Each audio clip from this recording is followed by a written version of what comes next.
Think it was just a bad memory. We like to tell ourselves we have a bad memory. But the truth is we remember a whole lot of things, don't we? And so really my memory is poorly trained. I don't train it the way that I ought to. I don't put as much effort into it as I ought to. And that's just kind of a sign of laziness, isn't it? I mean, to be honest, it's a lack of effort, right, on my part. And I should make more of an effort. I try to make the effort to remember, do Bible verse memorization. And so I've got this little app for my phone, and you can go pick a thing and it'll do different things to help. I forget to use the app. Okay? I don't forget to go out and look at News Junkie. So it's a laziness thing on my part. We're going to start talking about memory today. And if I remember to cover everything that I've prepared, then we will move along and get to something else. So again, a topic up here, memories, remembering, and being remembered. With a title like that, you know that this is about parenting. Okay? This is a lesson about parenting. I throw that out there, and I just decided a minute ago to throw that out there because I want to keep your subconscious busy, trying to figure out how this can relate to parenting. We're going to start right here. Picture. Who remembers where this picture is from? There's several of you, okay? In fact, I can even see Steve's back in there. Did you see that? Did you notice? Yes. Isn't this you right there? Yeah, Scott's there, several other people there. This is over at those of you that are newer, there is a Navy Sea Cadet camp, of all things, over in Theresa. Why? Okay, long story why. But we started a boys camp up 8 or 9 or 10 years ago. Can't remember exactly. It was basically the first week we met in here, though. We're real close to it. So however long that's been, it's basically the same period of time. And so this picture kind of shows that camp, and it was kind of on the first day. Special picture, a good memory for me, okay? But in the picture of itself, nothing really special. I mean, it's a bunch of sheds and people standing around. Nothing too special about that picture. What about this picture? Same picture, right? Okay. Why is this picture special to me in a way that the other one isn't? Because there's a rainbow in the thing, okay? And it just so happens that was Sunday afternoon on that day when we started, on the first day and everything else. And so it popped up on my phone the other day. I said, oh, wow, yeah, I remember that, yeah. And then when I was looking for this, I couldn't find it anywhere. Because my phone, I couldn't remember. Had I seen this on my computer at home, or had I seen it on my phone, or, where did I... So then I, probably spent 20 minutes yesterday trying to find this crazy picture. And then try to remember how to get it from my phone to my computer. So it's a special picture for me, okay? And it's a sign to me that God's blessing was on the boys' camp, right? I hope you should be shaking your head no, okay? It's not a sign of that at all, okay? It's a sign that the sun was behind us, because the sun has to be behind you to see a rainbow. It's a sign that there's moisture in the air, raindrops, because that's what's reflecting things back, okay? And it happened the first day of camp. All those things kind of come together and everything. I think, yeah, that was pretty cool. So it's okay that it's special. But the rainbow being there is not a sign that God's blessing is on the camp. I hope God's blessing is on the camp, the efforts there. Okay? I hope that, well, let's say this. What is the rainbow a sign of? God's promise. It's a reminder of the covenant between God and Noah and all living creatures, okay, that God would never destroy the earth with water again, okay? That's what it's really a reminder of, okay? And that's in Genesis 8 and 9, or Genesis 9, and we're not going to read there right now, but we'll read there a little bit later. So what should we remember when we see a rainbow in the cloud? That covenant, the covenant, okay? If I take that and interpret it as a blessing, okay, there is a blessing in that, okay, but if I take these things that are unrelated other than they happened at the same time, and put them together, what have I done? I've gone beyond what God has asked me to go beyond. He says, remember this when you see this. So I have an obligation every time I see a rainbow to remember that. Okay? And I do. Does it kind of give you a chill to see a good rainbow and a double rainbow? I mean, there's some that are just so beautiful, so beautiful. So remember those sorts of things. Now, unfortunately, what is that sign of that rainbow being used to convey nowadays? Sin. An endorsement of sodomy, specifically. Okay? Terribly unfortunate. What's the angel, what is the devil masquerade as? An angel of light. Okay? And we do need to remember that. That's in 2 Corinthians 11:14. Anyway, so we're going to start off talking about memory, a little bit of a definition. The mental faculty of retaining and recalling past experience. Don't ask me what faculty is. Okay, because I have a different memory of what faculty means and how it's being used here. But the mental ability to retain, okay, keep something kind of in my head, and to recall whatever that something is, that past experience, whenever it is that I need it, okay? And it may be back there pretty far, and somebody will remind me of something. Oh yeah, now I remember that. It wasn't at the forefront of my mind, but it was stuffed back in there somewhere. And there is always going to be a component of history having to do with a memory, right? It's something that happened in the past, and we will use whatever that happened in the past, to maybe draw lessons from it and decide my future behavior should be something different. Okay, because of some sort of a recollection. I put on a seatbelt. Why do you put on a seatbelt? Because you know that people have gotten hurt in cars. Okay, you maybe have experienced or have not experienced that yourself, but whatever it is, you remember to do that. It guides your future behavior, and it has to be either something that's directly experienced or something that you've been told, referred to by someone so that you understand it.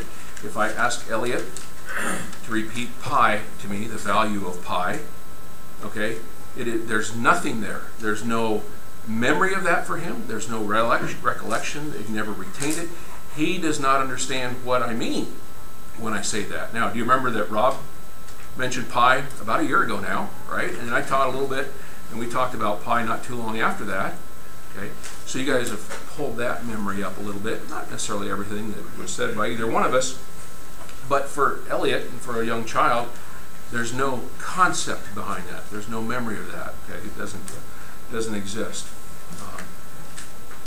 But the point of having that is to guide some sort of a decision or future sort of thing.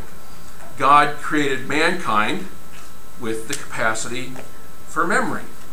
Okay? Why did he do that? So that he could tell us what to do, and we could do it, right?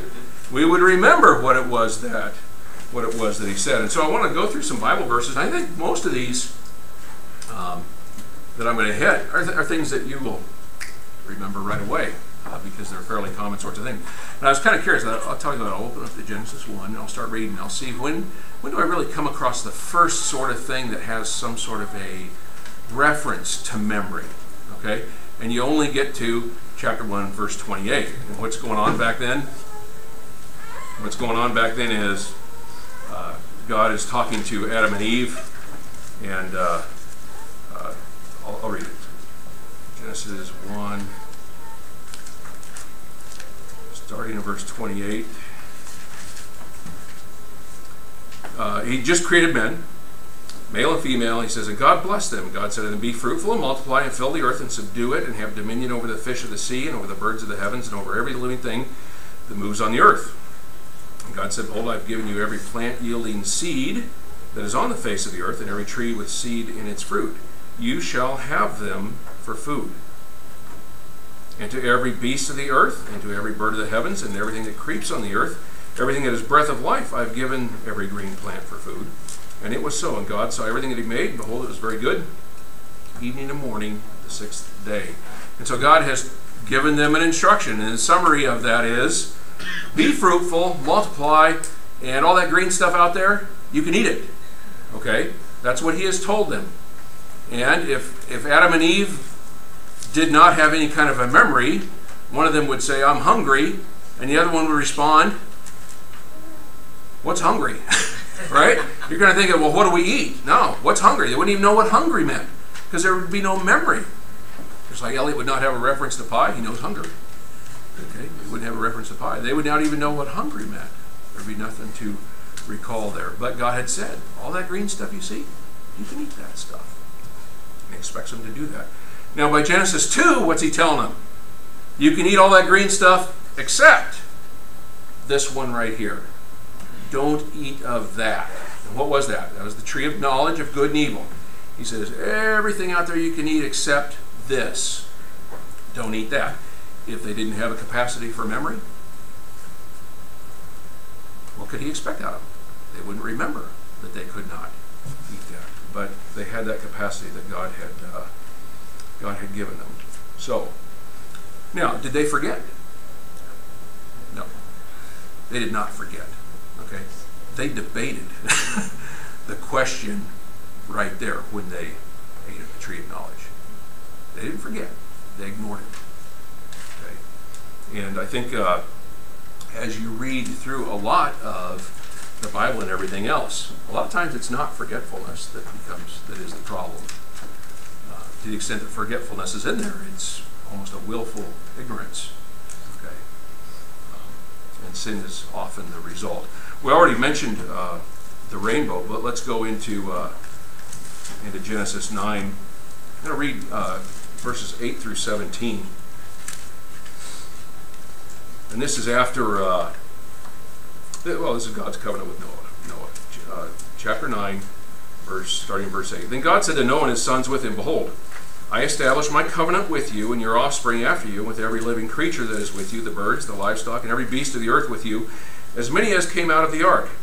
It is for every beast of the earth. I establish my covenant with you, that never again shall all flesh be cut off by the waters of the flood, and never again shall be a flood to destroy the earth. And God said, This is the sign of the covenant that I will make between me and you and every living creature that is with you for all future generations. I've set my bow in the cloud, and it shall be a sign of the covenant between me and the earth. When I bring clouds over the earth, and the bow is seen in the clouds, I'll remember my covenant is between me and you and every living creature of all flesh. And the waters shall never again become a flood to destroy all flesh. When the bow is in the clouds, I'll see it and remember the everlasting covenant between God and every living creature of all flesh that is on the earth. God said to Noah, This is the sign of the covenant that I have established between me and all flesh that is on the earth. If I recall correctly, the sign of the covenant, that's a reference also in the New Testament or something, isn't it? When Jesus talks about the Lord's Supper, I think he uses that same sort of phrase, if I remember correctly. We'll get down there in a little bit, actually. Who's the reminder for? I just read it to you. Who is the reminder for? What? God. Go back and read it again. Okay? When I bring clouds and rain on the earth and see my bow in the clouds, I will remember. Now, I'm not saying there's any harm in us remembering, okay? I think we ought to remember that that's what it's about. Now, why did God do that? I conjecture here. Is it because God has a bad memory? No, it's not, okay? Okay. But it does say he will be reminded of that. So one of the things we ought to be, maybe, remembering when we see that is that God's remembering that we are here. Okay.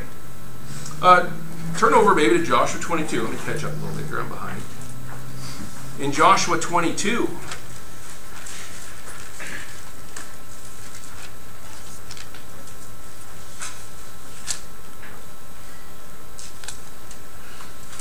Joshua 22, if you will remember, when they entered the land, there were 2.5 tribes, Reuben, Gad, and half Manasseh, that kind of wanted to stay on the eastern side. They liked the land on the, which way is east for you guys? East. They liked the land on the east side of the Jordan. Said, we want to stay right here. Said, I'll let you stay there if. you can leave your wives and your children there. You go fight with your brothers and overtake things that are west of the Jordan River in the Promised Land, and when that is subdued and taken care of, then you can go back. Okay, everybody's, I think, familiar with that, reminded of that. When they came back to the east side, what did they do? They built an altar. Okay, and how did the western tribes react to that altar? Let's go kill them. Okay, which seems like a really big jump to make, even kind of now, 4,000 years later, however long it's been, it just seems like a really big, rash judgment. But how had altars up to this point really been portrayed? As a place for sacrifice. Okay, and where was the sacrifice supposed to happen? Back at the tabernacle. God says, I want the sacrifice to happen here. And all of a sudden these guys over on the eastern side, they're building an altar. Well, you sacrifice on altars.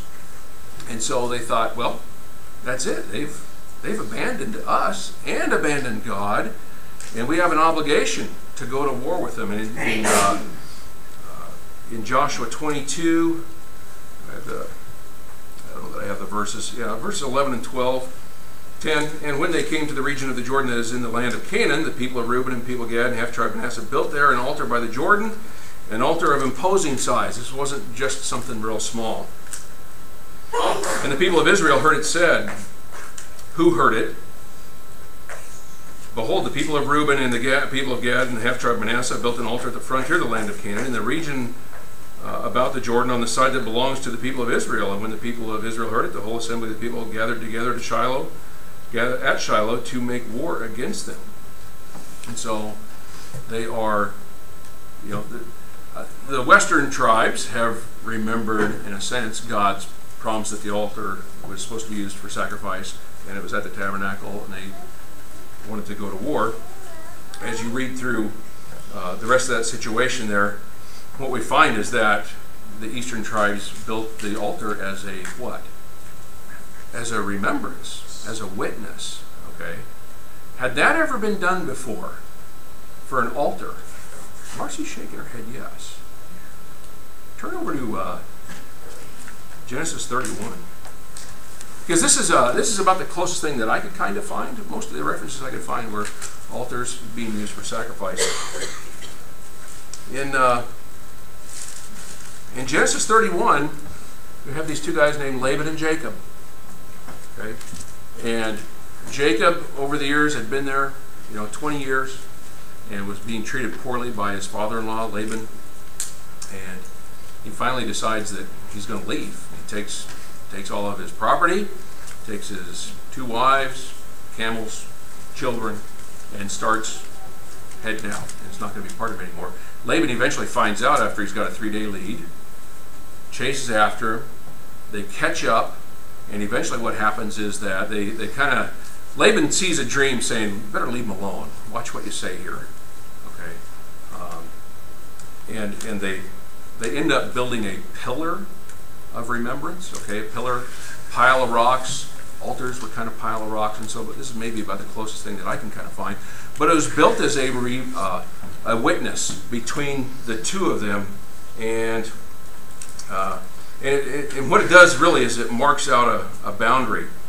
In Genesis 31:45, Jacob took a stone and set it up as a pillar, and Jacob said to his kinsmen, gather stones. And they took stones and made a heap, and they ate there by the heap. Laban called it Jegar-Shahudutha, but Jacob called it Gilead.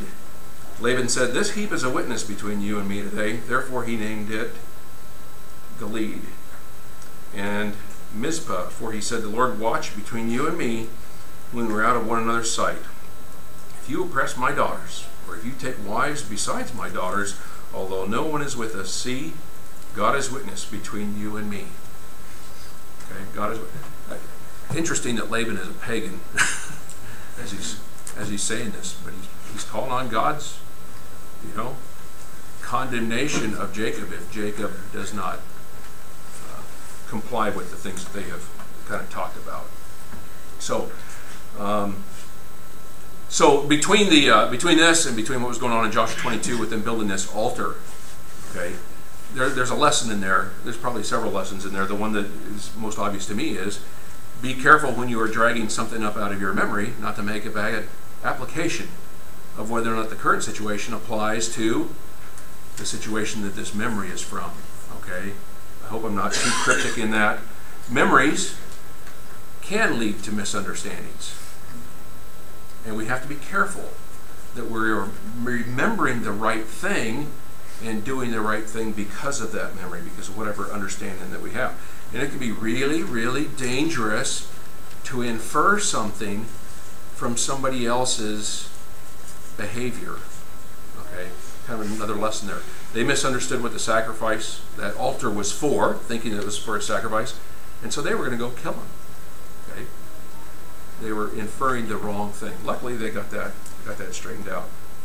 In 2 Kings 22 and 23, just going to mention this in general because of time. Josiah, the young boy king who became king at age 8, good of you to remember that, he's trying to reform the country. Okay, and there's a lot of things that need to be done to get him back on the right track. And after 18 years of trying this, he sends the high priest, who's named Hilkiah, into the treasury of the temple to pull out the money and give it to the builders, okay, so that they can do the repairs on the temple. That's what the money had been gathered for. And what's he find? They start pulling the money out, and what's buried under the money? The book of the law. The book of the law, covered up with gold coins, I suppose. They're piling so much stuff in there, covered up the book, and nobody noticed. And for 18 years, Josiah has been trying to do reforms, but this thing's been completely forgotten. You remember this story. But they didn't even remember to look for it. They stumbled across it. Okay? And I think the lesson there is that memories fade over time, don't they? You don't remember things as well from your youth as you maybe do from last week. Some of them maybe you remember better if you're like me. But because memories fade, we need reminders of those sorts of things. And that kind of brings us to the Lord's Supper, doesn't it? God wants us to remember those things. And what do we remember? We're not partaking of the unleavened bread and the fruit of the vine to remember the Lord's Supper, are we? No, we're partaking of the Lord's Supper to remember the Lord's sacrifice. That's what we're supposed to be marking, remembering the sacrifice. So God is depending on us to do that. And He's given us examples from the Bible and from secular history in the first century that show us that that's what was done. So, jump again. Talk about being remembered. Our ancestors. My grandmother died a couple weeks ago.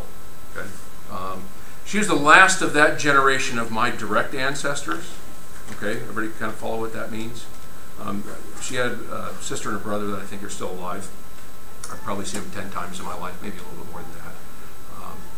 But she turned 100 back in September and then had a stroke and then kind of went the way of everybody else before us. I didn't really like her growing up. Okay, I hate to admit that, but sometimes you don't always get along. And looking back at that and trying to figure out why didn't I get along with her, it's because she made me behave. She made all of us, my sisters and I, 3 sisters, and she made us all behave, and we were pretty wild kids, okay? And she kind of took it on to be the disciplinarian, and that's most of what I remember about her, okay, from growing up and everything. Now, I love my grandmother. It's not an issue like that. In fact, I love her a lot more now than I maybe hated her back then. But I can remember a lot of those things, and we all, hey, Grandma's coming. We'd all scatter. Things would stop. That's what kids do, and those of you that are parents know that. How many of you can remember a grandparent? Right? How many of you can remember a great grandparent? your grandparents' parents. Okay? Anybody remember a great-great-grandparent? This would be your grandparents' grandparents. Anyone at all? Okay. Now, because my grandmother lived to 100, my sister has grandchildren that are close to their teens, maybe into their teens. They will remember her. And that's pretty unusual, okay, to have that far back of a look, okay, very, very unusual. It has to do with young motherhood and long lives is what it basically boils down to.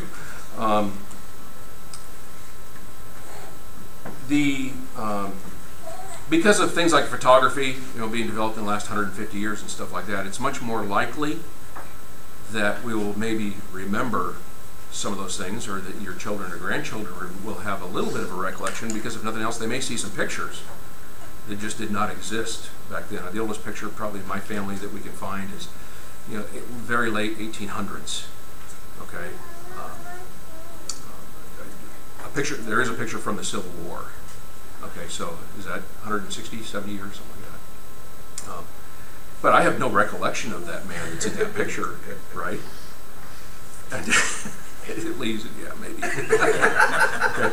I have no recollection. I have no idea what his personality was like. I have no idea of his habits, his voice, nothing like that at all, okay? With recordings and stuff, maybe down the road, we'll be able to hear some of that. But will they really understand that person's personality unless there's just an enormous amount of information out there? Okay. There are a few famous people that we collectively kind of remember about. Abraham Lincoln, okay, and so we think we know, because so much is being written about him and everything else, we think we kind of understand him as a man, and we see things in the movies of people acting like him, and so we kind of start to attribute, and maybe they're doing a good job, maybe they're not. I really don't know, because I didn't know Abraham Lincoln. But those memories are going to fade, right? Our life is a mist, right? Well, our ancestors' lives, were also mists. They were there for a little while, now they're gone. Your parents, here for a little while, now they're gone. You yourself, you're here a little while, then you're gone. Okay? But what is it that, as these memories fade, what is it that does live on? What are the things that are remembered? And sometimes it may not be quite as much of a direct experience because of the time that flows. And I don't think there's anybody here in the entire country that goes back, I don't know, what's the oldest person in 120? It's usually right around there. But somebody's 120. If they say they're 140, you really can't prove it because they didn't start keeping those records. So our memories fade. What lives on? Our spirits live on, right? What do? They return to God. Okay, our spirits are going to return to God. So nobody's going to remember your spirit. Okay, that part of it is that's part of it. That part of it is gone. Because our spirits are going to return to God, our bodies have an obligation to our souls, right? Because it's the part of us that is our soul that has to report to God one day about the deeds that were done in the body. Okay? Your body needs to do, it needs to be under the control of your mind and spirit so that it's an easy reporting job, if you will. Kind of a thing. On earth, as long as we're on this earth, our spirit and our mind and our body, we're wrapped up pretty tight, aren't we? Okay? And it's hard for us to even imagine that separation that is going to happen. That separation is going to happen.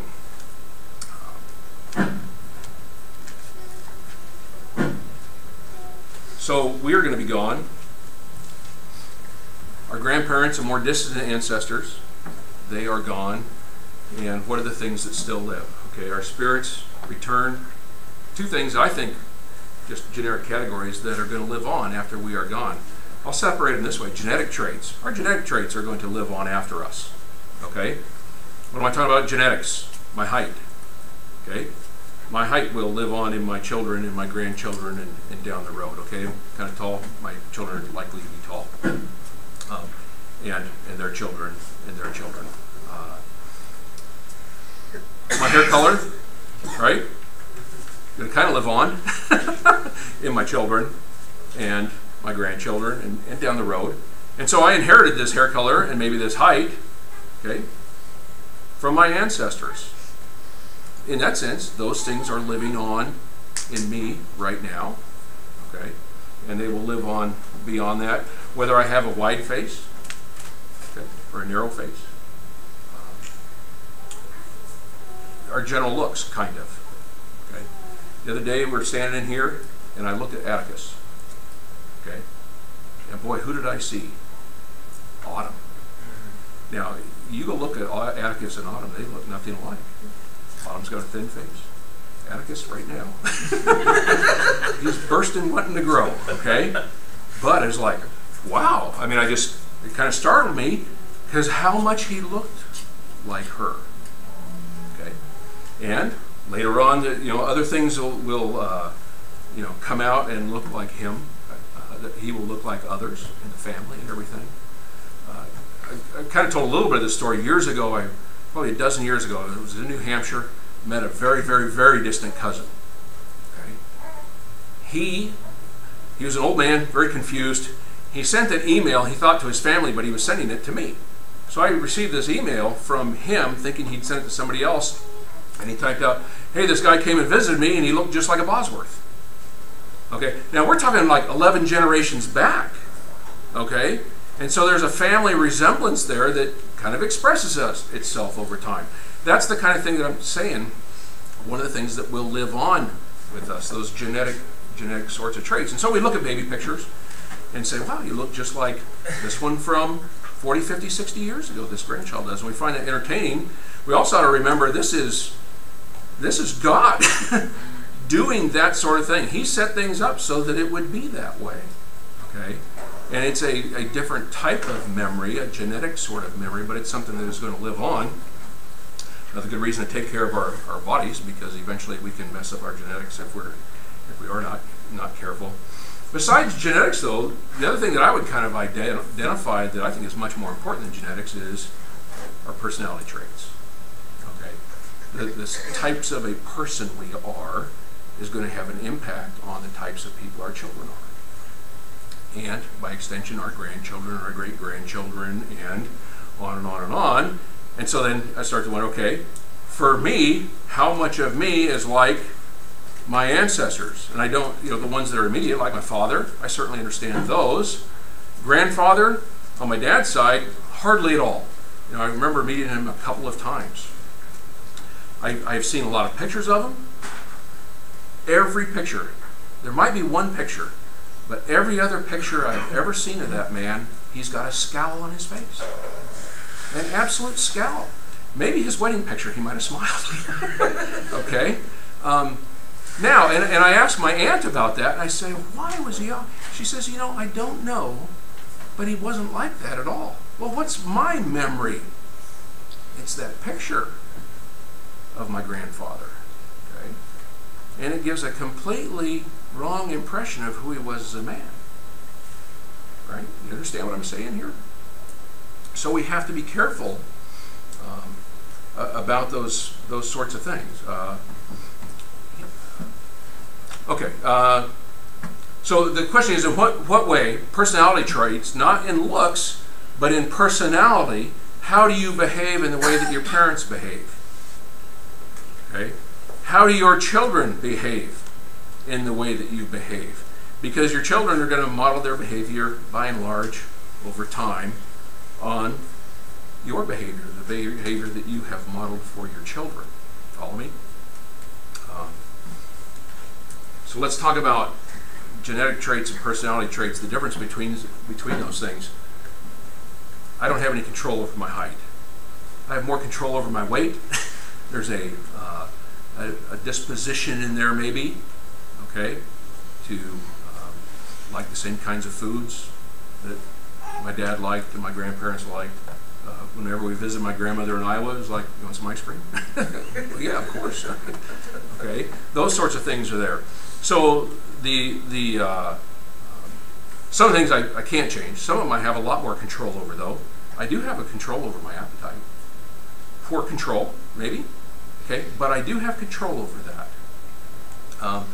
My height, almost none. Like stand up straight, right? My grandmother, stand up straight, sit up straight.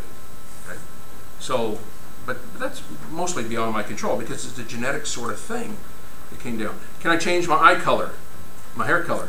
Not really. I might have a personality trait that says, oh, you'd look a lot younger if you had black hair, John. You're not going to see it from me. Okay? Colored lenses for my eyes. Oh, touching my eye. You know, for my personality, right? I don't want to do that. And so the eyes are always going to be whatever color they are. Here's where I want you to really think hard, though. If you grew up in a family where both parents were constantly screaming at one another and fighting and bickering, yelling at the kids and everything else, okay? Is that a genetic thing or is it a personality trait? It's a personality trait thing, okay? If you grew up in that family where they were doing that, that's going to be kind of infused in your family, okay? The height's going to be there, but these things are going to get trained in. Okay? So if you're the type of parent that does this, yelling and screaming and hollering all the time, what are you training into your children? It could be just that. Okay? Now the genetic traits are not sinful. My height, I'm not a sinner because of my height. Okay? The problem is the personality traits, the things that I can control, are the things that are very susceptible to sin. So I have to learn to control those things, even though it's not easy, maybe. Now, I didn't necessarily, was not necessarily raised in a family that, you know, fighting and screaming was going on all the time. And we thought we were doing good because the Joneses yelled at each other a lot more than we did. Okay, and so we had that bad reference point here. Felt like we must be doing pretty good because we don't scream nearly as much as they do. Well, wrong reference point, right? Okay, really wrong reference point to the thing. So those outbursts of anger, personality things, and you have to learn to control those sorts of things. And I'm using anger just because anger, I get mad about that one. You know, anger comes to mind. You know, you substitute whatever's difficult for you that is a sin. Because those are the things that, if you train it into your child's going to have to deal with that. Okay? If it was trained into you because of your parents, you may be stuck with that, but you can get over it. Okay? And we ought to get over it now. Because the outbursts of anger and strife are sins. And we need to get over those things so that we don't train them into our children. Because those things are going to be difficult for them. So the type of training that we do, you know, if you were raised in a family where nobody made the beds, the dishes never got washed, and the television was always on, okay, you're going to be that type of person. That'll be part of your personality. If you go and marry somebody who made the bed 2 minutes after brushing their teeth, started washing dishes before dinner was over, right? And never had television, and you've married this person, there's going to be fireworks, isn't there? Okay? And are any of those things necessarily in and of themselves sinful? Not the things that I've named, I think. Now, we can maybe argue about a couple of those. We ought to live self-right, what is it? Upright, self-controlled lives while we wait for the blessed hope and appearance, Titus 2:11, I think it is. So, I think that the warning here really is to be very, very careful about the sort of things that we are training into our children. Be aware of those things. And there are times where yelling is almost the best. You know, release of the frustration and everything else, and to try to get, you know, your children to understand, look, I'm really serious about this. But there's also such a thing called righteous anger, right? And so a lot of these things, a lot of these personality traits have maybe a good side of them. And so what we have to do is we have to train into our children not anger, but righteous anger, and make sure that they understand what the difference of those things. Since we can't, if we could trace sin to our genetic traits, then we could blame our parents for our sin, couldn't we? And that's pretty convenient when you're the child. But someday you're going to be the parent, okay? And are you going to get the punishment for the sins your children commit? No, okay? And luckily we've got Ezekiel 18:20 out there. The father will not suffer, shall not suffer for the iniquity of the son, or the son for the iniquity of the father, whichever way it goes there. I've typed it wrong, so. One of the points I want to make though, about these genetic sorts of things is that one of the reasons, as you look out the world, we talked about the rainbows, you know, the rainbow, what the symbol is nowadays, and you see the sticker on the car. You know, see a lot of cars with a sticker running around. First time I ever saw that, it's been 20 years, I thought, that's really cool, I ought to get one of those. Because, what was I thinking of? The covenant. Okay? I was thinking of the covenant. No, these people are thinking about something else. Okay? The reason that people who are endorsing sodomy are so insistent is that it's a genetic sort of thing is because they want us to say it's no longer a sin. Because you can't be blamed for something God gave you. Okay? That's why. That's why they push so hard on that genetic thing. Now, I'm convinced they'll never find it because I believe God's word. Such is what some of you were. That's what some of you were. But you were washed, Paul says. You were washed. You left that behind. Okay? He's clear about that. Other personality traits maybe that are out there that we need to consider. Covetousness and greed. Can we train that into our children? Okay. Would we do it deliberately? Most people would not. Most people would not do that deliberately. Okay. My mother did, but not deliberately. It was kind of inadvertent. My brother's got so much money, why doesn't he give some to us? Okay. That's not good. That's not good. We have to, but if we model greed, our children will learn greed. They can overcome that, okay? Which means we can overcome it. And we ought to be overcoming it now. Are your children going to learn anger? Are your grandchildren going to learn anger because you model anger for your children? If your grandchildren have that unrighteous sort of anger, they can overcome that. Better that we should overcome it now. So that our children don't have to make that fight. And our grandchildren don't have to make that fight. Now, can they choose to do that even though it hasn't been trained into them? Well, sure they can. Okay, and they'll be called into account for that if they don't repent of it. I kind of thought about the anger thing because the other day I was doing something with my neighbor, the Amish guy, and they've got 12 or 13 kids. They just had another one. And I've never seen those kids get mad. Never once. Now, it's possible that they have. Okay. One of them had cut the tip of the finger off the other one with an axe in the tree and everything a while back, and I can't imagine he wouldn't have been kind of angry about it. I saw it afterwards with the bandage. Okay. But I don't see anger down there. I don't see a lot of anger in my house. I'm not trying to, make that contrast or anything else, but I think that how Levi, my neighbor, reacts when difficult circumstances come, his children model that quite well, and I've not seen him get angry. Okay. The greed, will my grandchildren be greedy? I hope not.